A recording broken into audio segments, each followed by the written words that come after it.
नमस्कार, मी श्रद्धा शिर्के. पुढारी आयकॉन या विशेष कार्यक्रमात तुम्हा सगळ्यांचं स्वागत आहे. अभियांत्रिकी शिक्षणातील विद्यार्थ्यांचा सर्वांगीण विकास हा आपला आजचा महत्त्वाचा विषय असणार आहे आणि त्याच संदर्भात बोलण्यासाठी किंवा मग मार्गदर्शन घेण्यासाठी आपल्यासोबत डॉक्टर प्रफुल्ल हत्ते आहे. सर नमस्कार. नमस्कार. सरांचा मी थोडक्यात परिचय करून देते आणि मग थेट आपण प्रश्नांकडे वळूयात. हे सध्या MIT academy of engineering Alandi Pune इथं डीन म्हणून कार्यरत आहेत. डॉक्टर प्रफुल्ल यांनी अभियांत्रिकी म्हणजे मेकॅनिकल इंजिनिअरिंगमध्ये PhD केलेली आहे. त्यांनी पुण्याच्या नामांकित शासकीय अभियांत्रिकी महाविद्यालयातून पदवी आणि पदव्युत्तर शिक्षणही घेतलंय.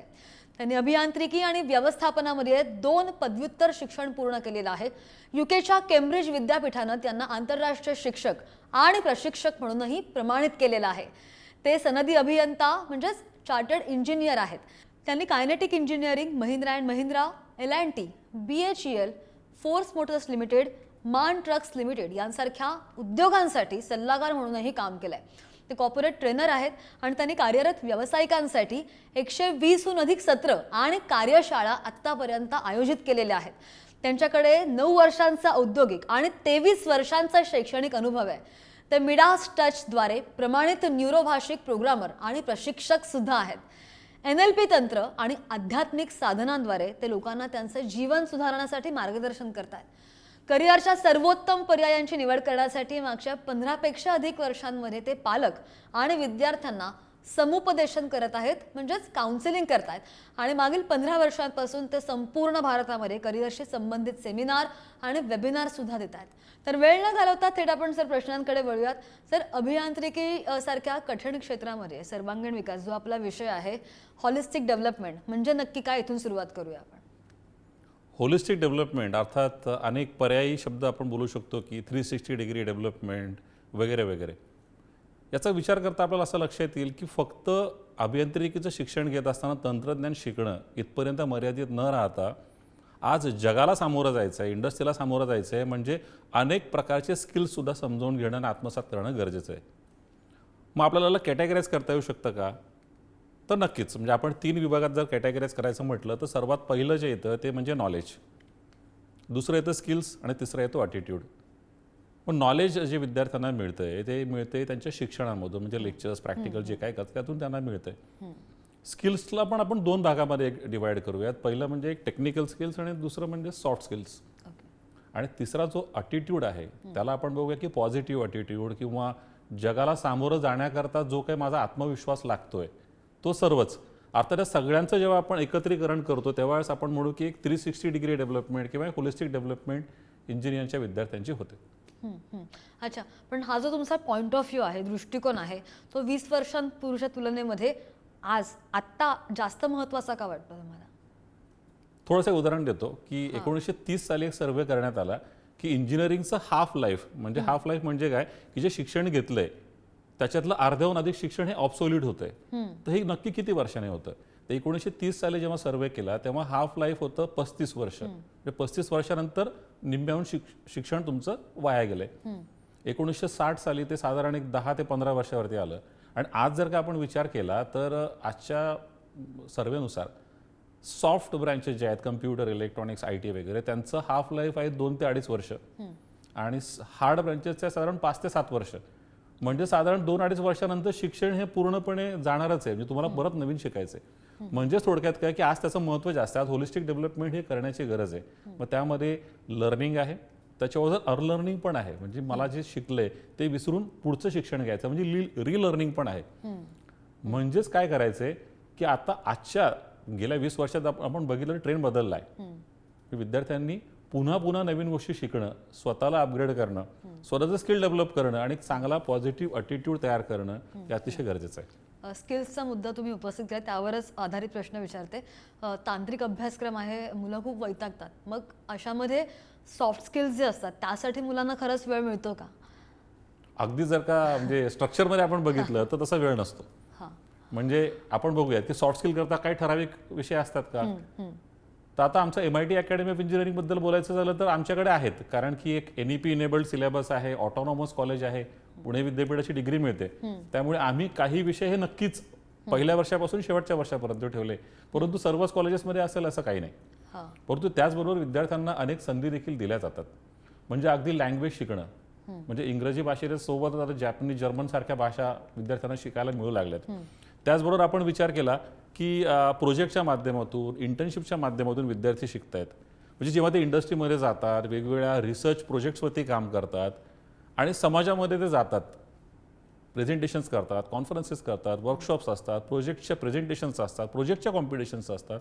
मग एवढा सगळा जर का आपण विचार केला तर सॉफ्ट स्किल त्यांचे नक्कीच तयार होत आहेत. मग त्यामध्ये कम्युनिकेशन स्किल्स असतील, टीम डायनॅमिक्स असेल, टीमवर्क असेल, लिडरशिप असेल, हे सगळे स्किल हे ऑटोमॅटिक तयार होतात. म्हणजेच आज गरज काय निर्माण झाली की महाविद्यालयांनी या संधी विद्यार्थ्यांपर्यंत पोहोचवाव्यात आणि ते आम्ही वेगवेगळ्या माध्यमातून विद्यार्थ्यांपर्यंत नक्कीच देतोय. क्लासरूममधली जी थिअरी आहे आणि मग इंडस्ट्रीच्या ज्या गरजा आहेत, या दोघांमधला बॅलन्स आहे किंवा मग ती जी दरी आहे ती तुम्ही कशी भरून काढता? अतिशय चांगला प्रश्न आहे. खरं म्हणजे बऱ्याच वेळेस पालकांची आणि विद्यार्थ्यांची पण तक्रार असते की इंडस्ट्रीमध्ये काहीतरी वेगळं चाललंय आणि मग तुमच्या महाविद्यालयात काहीतरी वेगळं शिकवलं जातं. पण या प्रश्नाला उत्तर आम्ही गेले 10 वर्षापूर्वीच काढलं. ज्यावेळेस 2016ला आमचं एक स्वायत्त महाविद्यालय झालं MIT अकॅडमी ऑफ इंजिनिअरिंग, त्याच वेळेस आम्ही इंडस्ट्रीच्या रिप्रेझेंटेशन हा मी सलग ठेवलेलं आहे. म्हणजे त्यामध्ये अभ्यासक्रम तयार करणं, त्याच्यानंतर सिलेबस फ्रेमिंगपासून सिलेबस डिलिव्हरी, म्हणजे इंडस्ट्रीच्याच एक्सपर्ट येऊन सिलेबस डिलिव्हर करतात, पूर्ण विषय ते शिकवत आहेत.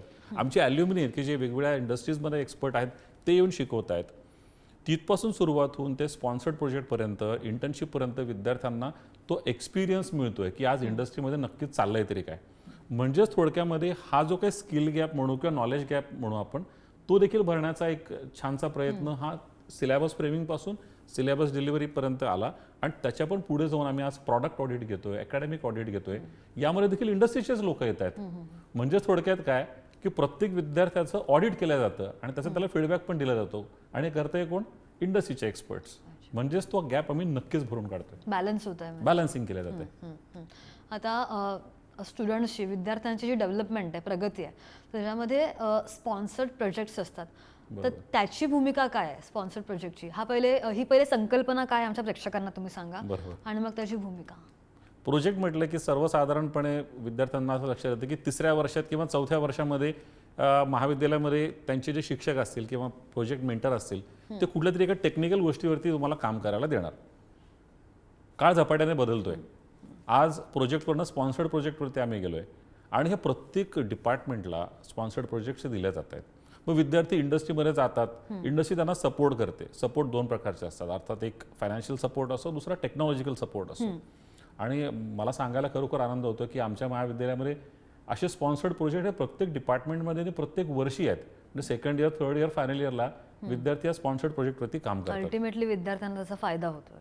म्हणजे प्रोजेक्टचा प्रोजेक्ट आणि परत इंडस्ट्रीचा एक्सपिरियन्स पण मिळतो. दोन्ही गोष्टी तिथे शक्य होतात. म्हणून माझं तरी नक्कीच असेल म्हणणं की सर्वांगीण विकासातला सर्वात महत्त्वाचा भाग काय असेल तो प्रोजेक्ट आणि पुढचा असेल इंटर्नशिप. जेव्हा विद्यार्थी इंजिनिअरिंगचं शिक्षण घेत असतात तेव्हा पालकांना हा प्रश्न असतो की कमावणार कधी, त्यासाठी हवी असते इंटर्नशिप. मग अभियांत्रिकीच्या विद्यार्थ्यांनी इंटर्नशिप नेमकी कधीपासून सुरू करायची?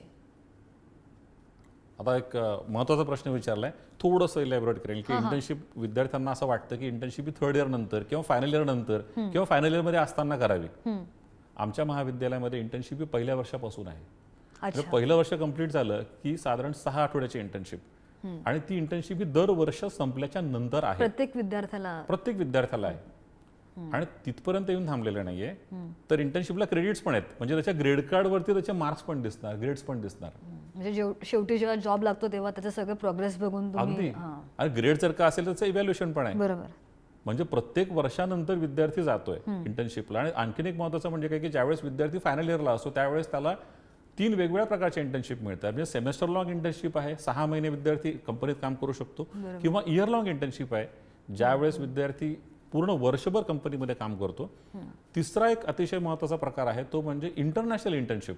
म्हणजे विद्यार्थी परदेशामध्ये जातात आणि इंटर्नशिप करतात आणि त्याकरता वेगवेगळ्या नामांकित जे विद्यापीठ आहेत, म्हणजे अगदी मलेशिया असेल, जपान असेल, सिंगापूर असेल, UK, USA, पेरू, या सर्व विद्यापीठांमध्ये विद्यार्थी जातात, इंटर्नशिप करतात. आणि त्यातले कित्येक विद्यापीठ असे आहेत की जे आमच्या विद्यार्थ्यांना स्पॉन्सर करतात. म्हणजे की ट्रॅव्हल पासून अकोमोडेशन पर्यंत ते स्पॉन्सर्ड असतात. प्लस प्रॉफिट पण आहे. आर्टिफिशियल इंटेलिजन्स, AI मुळे कोडिंगची जागा घेतली जाते. मग आता कोणते असे कम्प्युटिंग स्किल्स आहेत जे आवश्यक आहेत विद्यार्थ्यांसाठी? खरं म्हणजे आपण बघतो की एक समज किंवा गैरसमज म्हणूयात की AI आलं म्हणजे आता कोडिंग संपलं. खरं म्हणजे तसं काही नाहीये. कोडिंगचा तुम्हाला सपोर्ट मिळणार आहे AI मधनं, पण कोडिंगचं बेसिक नॉलेज हे असणं गरजेचं आहे. तर आमच्या महाविद्यालयात आम्ही काय करतोय की C++, प्रोग्रामिंग आणि पायथन या सगळ्या प्रोग्रामिंग लँग्वेजेस विद्यार्थ्यांना पहिल्याच वर्षी शिकवल्या जात आहेत. म्हणजे बेसिक लँग्वेजच्या इंट्रोडक्शन पासून ते कोडिंग शिकवलं जातं. सेकंड इयरला विद्यार्थ्यांना डेटा व्हिज्युअलायझेशन टूल जसं पॉवर BI असेल, टॅब्ल्यू असेल, डेटा स्ट्रक्चर आहे आणि हे सर्वच विद्यार्थ्यांना जे शिकवलं जातं इरिस्पेक्टिव्ह ऑफ ब्रँचेस. म्हणजे मेकॅनिकलचा विद्यार्थी सुद्धा डेटा स्ट्रक्चर शिकतोय. फक्त कम्प्युटर IT किंवा सॉफ्टवेअर इंजिनिअरिंग किंवा AIML डेटा सायन्स नाही शिकत. ते सर्वच विद्यार्थी कोडिंग शिकतात. प्लस त्याचबरोबर नुसतं कोडिंग शिकून चालत नाही, थोडंसं डेटा व्हिज्युअलायझेशन पण आलं पाहिजे, डेटा स्ट्रक्चर्स पण आलं पाहिजे, डेटा सायन्समधले बेसिक फंडामेंटल्स आले पाहिजेत.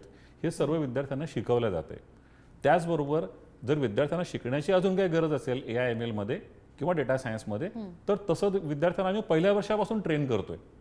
कुठल्याही ब्रँचच्या मर्यादित न राहता आज विद्यार्थी आमच्या महाविद्यालयामध्ये कम्प्युटिंग स्किल शिकू लागलेले आहेत. आणि नुसतं शिकू लागले नाही, ते वापरू पण लागलेले आहेत. अच्छा, म्हणजे असं बाकी काहीच नाही जे नाही शिकवलं जात. प्रत्येक गोष्ट कव्हर केली पाहिजे, कव्हर केली जाते. अगदी कम्प्युटिंग स्किल बद्दल तुम्ही बोललात, तर कम्प्युटिंग स्किल खरोखर गरजेचे आहेत. आणि आता पुढची स्टेप पण येते. म्हणजे आता पुढच्या वर्षापासून आमच्या महाविद्यालयामध्ये आर्टिफिशियल इंटेलिजन्स हे सर्वच विद्यार्थ्यांना शिकवलं जाईल पहिल्या वर्षापासूनच. जे तो केमिकल असेल, सिव्हिल असेल, मेकॅनिकल, इलेक्ट्रॉनिक्स, टेलिकम्युनिकेशन किंवा अगदी कम्प्युटरच्या रिलेटेडचे स्टुडंट्स हे सर्वच आर्टिफिशियल इंटेलिजन्स शिकणार. बीटेक सोबत आता ग्लोबल सर्टिफिकेशन खरोखर आवश्यक असतं का मुलांसाठी? मी तर म्हणेन की नक्कीच. ग्लोबल सर्टिफिकेशन म्हणजे असे काही सर्टिफिकेशन्स की जे ग्लोबली, म्हणजे मी जगाच्या पाठीवर कुठल्याही विद्यापीठात गेलो आणि कुठल्याही संस्थेत मला काम करायचं असेल, कुठल्याही कंपनीत काम करायचं असेल, तर माझ्याकडे माझी एक ओळख कशी निर्माण व्हावी त्याकरता ग्लोबल सर्टिफिकेशन्स करणं गरजेचं आहे. म्हणजे अगदी उदाहरण देऊया की समजा कोणाला क्लाउड कम्प्युटिंगमध्ये स्किल्स तयार करायचं आहे, मग त्याला कदाचित मायक्रोसॉफ्ट सर्टिफिकेशन करायला लागेल अझूरचं, किंवा AWS सर्टिफिकेशन करायला लागेल. त्याचबरोबर समजा मेकॅनिकलचे विद्यार्थी असतील तर ते AutoCADमध्ये सर्टिफिकेशन्स करू शकतात, ANSYSमध्ये सर्टिफिकेशन्स करू शकतात. याच पद्धतीने कम्प्युटरचे विद्यार्थी कोणी असतील सिस्को सर्टिफिकेशन्स करतात. म्हणजे MIT अकॅडमी ऑफ इंजिनिअरिंगमध्ये आम्ही काय केलंय की एवढं एन्श्युअर करतो की प्रत्येक विद्यार्थी हे ग्लोबल सर्टिफिकेशन्स करतील. म्हणजे आम्ही ग्लोबल सर्टिफिकेशनच्या पुढे जाऊन विचार केला तर त्याला आम्ही ग्लोबल करन्सी म्हणतो. जगाच्या पाठीवर कुठेही गेलं. त्यासाठी तुमच्याकडे काही वेगळा कोर्स आहे की जी सिस्टीम आहे, प्रोसेस आहे, त्यामध्येच हे सगळं मॅनेज केलं जातं? दोन्ही गोष्टी आहेत. म्हणजे विद्यार्थ्यांना आम्ही एम्पॉवर करतो. बेसिक त्यांना लागणारं नॉलेज आणि स्किल हे महाविद्यालयामध्ये दिलं जातं. त्यांना एवढं एम्पॉवर करतो की त्या सर्टिफिकेशनची ते त्या लेवलपर्यंत जाऊ शकतात. विद्यार्थी त्यापेक्षाही पुढे शिकतात. जे त्याच्यापेक्षा एक वेगळं एक लेवलचं नॉलेज ते घेतात. आणि सर्टिफिकेशन करणं म्हणजे काय की परीक्षा देणं आहे. बरोबर. विद्यार्थी परीक्षा देतात आणि सर्टिफिकेशन त्याची तयारी सुद्धा आपणच करून त्याची तयारी आपण करून घेतो. म्हणजेच विद्यार्थी सर्टिफिकेशन केल्यानंतर ज्यावेळेस ते डिग्री घेऊन बाहेर पडणार आहे त्यावेळेस ग्लोबल रिकॉग्निशन त्यांना नक्की मिळतं. आणि प्लेसमेंटला त्यांना त्याचा खूप फायदा होतो.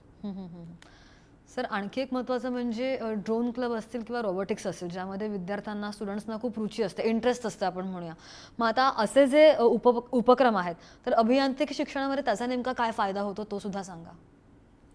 आपण सुरुवातीला एक प्रश्न घेतला की त्यामध्ये पहिलाच प्रश्न होता की होलिस्टिक डेव्हलपमेंट. मग आता ड्रोन क्लब असो, आमचा एरो क्लब असो किंवा SAE बहाचा क्लब असो, असे अनेक टेक्निकल क्लब आमच्या महाविद्यालयामध्ये 30 क्लब आमच्याकडे आहेत. या क्लबच्या माध्यमातून विद्यार्थी वेगवेगळ्या प्रकारचे उपक्रम राबवतात. म्हणजे समजा आपण एरो क्लब म्हटलं की ते ड्रोन्स असतील किंवा प्लेन्स असतील हे बनवतात. आता रिसेंटली जर का या वर्षाचा आम्ही एक अचिव्हमेंट बघितली तर SAE मध्ये म्हणजे ऑटोमोटिव्ह क्लबमध्ये आणि ड्रोन क्लबमध्ये असेल आणि एरो क्लबमध्ये आमचे विद्यार्थी भारतामध्ये प्रथम क्रमांक त्यांना मिळतोय आणि अनेक सर्टिफिकेशन्स त्यांना मिळतात, अनेक रिकॉग्निशन्स त्यांना मिळायला लागलेत. त्याचबरोबर काही विद्यार्थी कोडिंगवरती काम करतात. म्हणजे हॅकॅथॉन्समध्ये भारतामध्ये पहिलं येणं हे देखील पॉसिबल आहे. म्हणजे थोडक्यात काय की त्यांना टेक्नॉलॉजी शिकायला मिळते, प्लस टेक्नॉलॉजीच्या बद्दल शिकत असताना एक टीम डायनॅमिक्स तयार होतं. त्याचबरोबर ते बाहेरच असतात, कॉलेजच्या बाहेर ते वेगवेगळ्या कॉम्पिटिशन्समध्ये जातात आणि अगदीच नॅचरली ते टेक्निकल स्किल शिकत असताना स्वतःची एक होलिस्टिक डेव्हलपमेंट पण ते करत असतात. त्यामुळे मी नक्की म्हणेल की त्यांनी वेगवेगळ्या क्लबच्या माध्यमातून हे स्किल्स नक्की अक्वायर करावं. अच्छा, मग अशा तुम्ही जो उल्लेख केला की तुमची मुलं म्हणजे तुमचे जे विद्यार्थी आहेत ते पास आउट होऊन बाहेरच्या देशांमध्ये सुद्धा जॉबसाठी जातात, ज्या प्लेसमेंट्स येतात त्यासाठी, तर मग तुमची संस्था त्या विद्यार्थ्यांना जागतिक करिअरसाठी कशी तयार करते? सुरुवातीला मी प्लेसमेंटबद्दल बोलेल, तुम्ही प्लेसमेंटचा विषय काढला म्हणून, आणि नंतर मग जागतिक लेवलच्या प्लेसमेंटबद्दल बोलेल.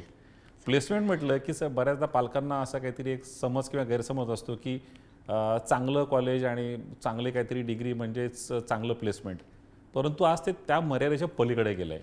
विद्यार्थ्यांचा जेव्हा सर्वांगीण विकास होतो, ते इंडस्ट्री रेडी होतात, त्यावेळेस प्लेसमेंट त्यांना छान मिळतं. आज आम्हाला सांगायला आनंद होतो की MIT अकॅडमी ऑफ इंजिनिअरिंगमध्ये प्लेसमेंट करता 500हून अधिक कंपन्या येत आहेत. आज विद्यार्थ्यांना प्रत्येक क्षेत्रात, मग ते अगदी केमिकल असो, रिफायनरी असो, फार्मास्युटिकल्स असो, सॉफ्टवेअर डेव्हलपमेंट असेल, कोर मेकॅनिकल असेल, ऑटोमोटिव्ह इंडस्ट्रीज असेल, प्रोसेस इंडस्ट्रीज असतील, पेंट टेक्नॉलॉजी असेल, फूड असेल, फार्मा असेल, या प्रत्येक उद्योग क्षेत्रामध्ये आज आमचे विद्यार्थी प्लेस झालेत. त्यामुळे प्लेसमेंट हा अतिशय स्ट्रॉंग पॉईंट आहे आणि सर्व माहिती आमच्या महाविद्यालयाच्या वेबसाईटवरती देखील पालकांना आणि विद्यार्थ्यांना बघायला मिळते. म्हणजे ट्रान्सपरन्सी पण आहे. आता आपण तुम्ही काढला त्या विषयाबद्दल बोलू की जागतिक लेवलला कसे तयार होतात. तर आमचे ॲल्युमिनी आज जगातल्या प्रत्येक कानाकोपऱ्यात आहेत. आज आम्ही ॲल्युमिनीचे मीट फक्त भारतातच नाही, भारताच्या बाहेर घेतलेत. US मध्ये असेल, UK मध्ये असेल, ॲल्युमिनीचा सपोर्ट आहे.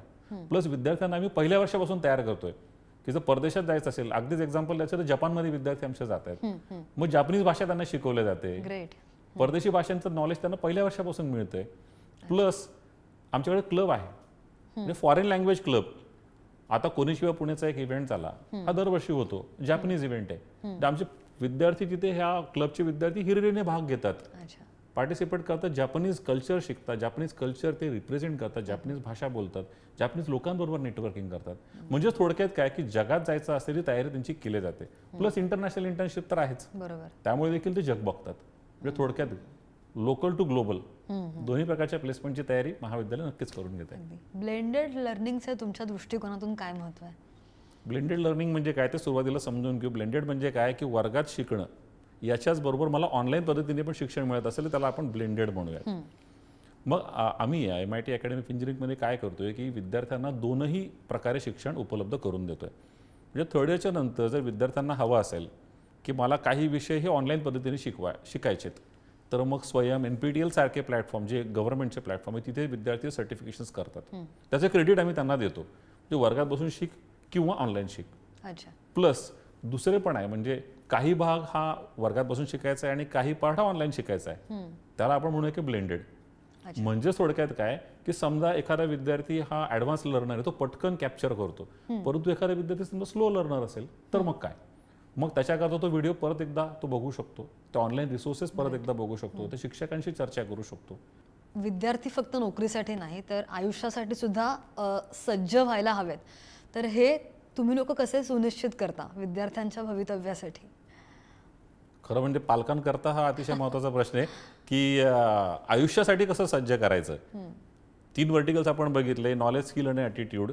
नॉलेज खरंच गरजेचं आहे, स्किल्स त्याला वापरता आले पाहिजे, त्या नॉलेज म्हणून गरजेचं आहे. पॉझिटिव्ह ॲटिट्यूड हा पहिल्या वर्षापासून विद्यार्थ्यांचा तयार केला जातो. आता जर का आपण आयुष्याकरता सज्ज करायचं म्हटलं तर अनेक प्रकारे सज्ज करता येतं. म्हणजे जसं आमच्याकडे वेगवेगळ्या प्रकारचे कोर्सेस असते की ज्यात ते सॉफ्ट स्किल शिकतात, पर्सनॅलिटी डेव्हलपमेंट शिकतात, डिझाईन थिंकिंग सारखे कोर्सेस आहेत की ज्यामध्ये विद्यार्थी ह्या इंजिनिअरिंगच्या पलीकडे जाऊन शिकू लागलेला आहे. क्रिएटिव्ह टेक्नॉलॉजी सारखेच कोर्सेस आहेत की नवीन नवीन टेक्नॉलॉजी विद्यार्थी आत्मसात करत आहेत. प्लस जर का एक सुजाण नागरिक त्याला व्हायचं असेल तर एथिकल गोष्टी पण शिकवल्या जातात. एथिक्स म्हणजे काय, त्याचा वापर कसा करायचा, स्पेशली आज आपण AI बद्दल बोलतोय, मग त्याचा वापर कसा करायचा हे देखील विद्यार्थ्यांना शिकवलं जातं. म्हणजे थोडक्यात काय की जर का मला सुजाण नागरिक व्हायचं असेल तर टेक्नॉलॉजीच्या बरोबरच मला सामाजिक जाणीव देखील असणं गरजेचं आहे. उन्नत भारत अभियानचे प्रोजेक्ट विद्यार्थी करतात, हे ग्रामीण भागात जाऊन करतायत. NSSच्या कॅम्पमध्ये विद्यार्थी खरोखर ते 10 दिवस ग्रामीण भागात जाऊन काम करतायत. म्हणून एक सुजाण नागरिकत्व देखील त्यांचं तयार होत आहे. अगदी अगदी. सर पण आता तुम्ही जेव्हा विद्यार्थ्यांना शिकवता, तुमचा आता एवढा 23 वर्षांचा दांडगा अनुभव आहे, तर शिक्षकांच्या अनुभवाचा इन जनरल विद्यार्थ्यांवर कसा परिणाम होतो, म्हणजे तुमचा अनुभव काय सांगतो? खूपच मोठा असतो. कारण की विद्यार्थी जेव्हा वर्गात बसतो आणि शिक्षकांकडनं समजवून घेतोय, त्याच वेळेस फक्त टेक्नॉलॉजीच नाही समजून घेत, एक राईट ॲटिट्यूड समजून घेतला जातो. आमच्याकडे मेंटरशिप पण केले जाते. म्हणजे साधारण 15 ते 20 विद्यार्थ्यांमागे एक शिक्षक असा मेंटर पण आहे. म्हणजे मेंटरिंग देखील केलं जातं. हे त्या क्लासरूमच्या बाहेर आहे, म्हणजे वैयक्तिक जीवनातले त्याचे काय समस्या असतील ते केलं जातं. तिसरी गोष्ट पण आम्ही दिली आहे विद्यार्थ्यांना, समुपदेशन दिले 24/7 ऑनलाईन पद्धतीने. विद्यार्थ्यांना कधी पण काही गरज लागली तर ते ऑनलाईन पद्धतीने समुपदेशन पण करून घेऊ शकतात, ते देखील मोफत आहे.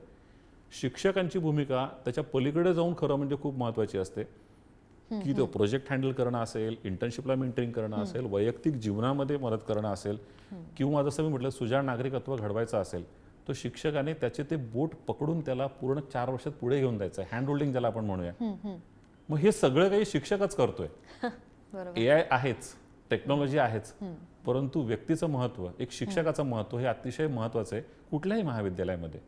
त्यामुळे मला असं वाटतं की खरोखरच शिक्षकांचा जो अनुभव आहे, टेक्निकल असेल, अगदी इंडस्ट्रियल असेल, प्लस तो हँड होल्डिंगचा असेल, अतिशय महत्त्वाचा आहे. अगदी. आता तुम्ही जस्ट उल्लेख केलात की फक्त शिक्षणच नाही तर वैयक्तिक गोष्टीसुद्धा आम्ही त्यांच्या हाताळतो. अगदी बरोबर. मग आता प्रॉब्लेम बेस्ड लर्निंग हे पारंपरिक शिक्षणापेक्षा वेगळं आहे असं वाटतं का, आणि ते कसं? वर्गात बसून शिकणं, बोर्डवरती प्रेझेंटेशन करणं हे तर सर्वच कॉलेजेस करतात, परंतु प्रॉब्लेम बेस्ड लर्निंगमध्ये असं आहे की एक प्रॉब्लेमवरती सोल्युशन विद्यार्थ्यांना काढायचं आहे. अगदी पहिल्या वर्षी जेव्हा विद्यार्थी डिझाईन थिंकिंग सारखा विषय शिकतायत त्यावेळेस त्यांना डोमेनमध्ये, म्हणजे त्यांना समाजात पाठवलं जातं की तुम्ही जायचं, तुम्ही प्रॉब्लेम शोधून काढायचा आहे, प्रॉब्लेम कसा शोधायचा आम्ही तुम्हाला शिकवू, आणि त्या प्रॉब्लेमवरती सोल्युशन काढायचं. किती? 3 महिन्यामध्ये. तिथून सुरुवात होते. त्यानंतर जसे ते विद्यार्थी वरच्या वर्गांमध्ये जात आहेत त्यावेळेस अनेक विषय असे आहेत की जे प्रॉब्लेम बेस्ड लर्निंगने घेतले जातात. म्हणजे तिथे परीक्षाच नाही आहे, पेपरच नाही आहे.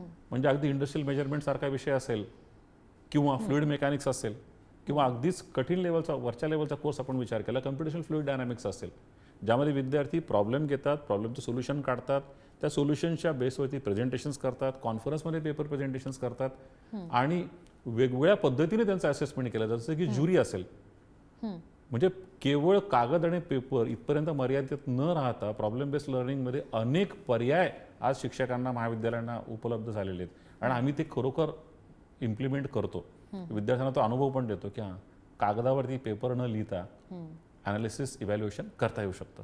भविष्यातल्या इंजिनियर्सना तुम्ही काय सांगाल, आणि जाता जाता अगदी थोडक्यात आमच्या प्रेक्षकांना, पालकांना आपला मोलाचा सल्ला? भविष्यातील इंजिनियर्स करता जर का एक सल्ला द्यायचा म्हटला तर 2-3 गोष्टी सांगेल एक सल्ल्याच्या ऐवजी. पहिलं तर असं आहे की इंजिनिअरिंगची खरोखर डिमांड भरपूर आहे, फक्त भारतातच नाही तर भारताच्या बाहेर देखील आहे. याचबरोबर दुसरं एक गोष्ट मी तुम्हाला सांगेल की केवळ एकाच ब्रँच पुरतं, किंवा केवळ फक्त पुणे, किंवा केवळ फक्त महाराष्ट्र इथपर्यंत मर्यादित न राहता थोडा एक ग्लोबल पर्स्पेक्टिव्ह ठेवण्याची गरज आहे. महाविद्यालयाची निवड करत असताना थोडं डोळे उघडे ठेवून निर्णय घ्या. म्हणजेच काय की रेकॉर्ड चेक करा, ॲक्च्युली शक्य असेल तर त्या महाविद्यालयानं व्हिजिट करा, चर्चा करा की तुमचा इंटरेस्ट काय आहे, आणि हे पण बघा की त्या महाविद्यालयांमध्ये प्लेसमेंटच्या बरोबर एक इंटरनॅशनल, नॅशनल लेवलचा एक्सपोजर मिळतं आहे का. समजा कोणाला उद्योजक व्हायचं असेल तर कुठल्या प्रकारच्या सुविधा आहेत, इन्क्युबेशन सेंटर्स आहेत का, रिसर्च करायचा असेल तर कुठल्या प्रकारचं फंडिंग केलं जातं आहे का. या सगळ्या गोष्टींचा ज्यावेळेस तुम्ही विचार कराल त्यावेळेस एक होलिस्टिक डेव्हलपमेंट तयार होणार आहे. त्यामुळे पालकांनी या सगळ्या गोष्टीचा विचार करून मगच निर्णय घ्या. आणि खरोखर विद्यार्थ्यांकरता देखील सांगणं आहे की नक्की इंजिनिअरिंगचं ॲडमिशन तुम्ही घेऊ शकतात. अतिशय चांगलं भविष्य आहे, प्रोव्हायडेड तुम्ही ते स्किल आत्मसात कराल, तुम्ही राईट ॲटिट्यूडने पुढे जाल, आणि तुमच्याकडे ती नॉलेज त्या प्रमाणात असेल. सर आपल्याला खूप छान आज मार्गदर्शन करत होते. अगदी त्यांनी काय करायला पाहिजे, पालकांनी काय नाही करायला पाहिजे, किंवा मग कोणत्या फॅकल्टीमध्ये मुलांना तुमची मुलं कशी नाही चुकणार त्याबद्दल सुद्धा खूप छान सल्ला आपल्याला सरांनी आज दिलेला आहे. सो सर तुम्ही इथे आलात आणि आमच्या प्रेक्षकांना खूप छान आणि भरभरून मार्गदर्शन केलं, त्याबद्दल तुमचे मनापासून आभार. MIT academy of engineering Alandi पुणेच्या तर्फे आज मला इथे बोलण्याची संधी मिळाली, त्याबद्दल पुढारी न्यूज मीडियाचे देखील मनापासून धन्यवाद. अगदी. आणि पुढारी ऐकन या विशेष कार्यक्रमात इथेच थांबतोय. पाहत रहा पुढारी न्यूज.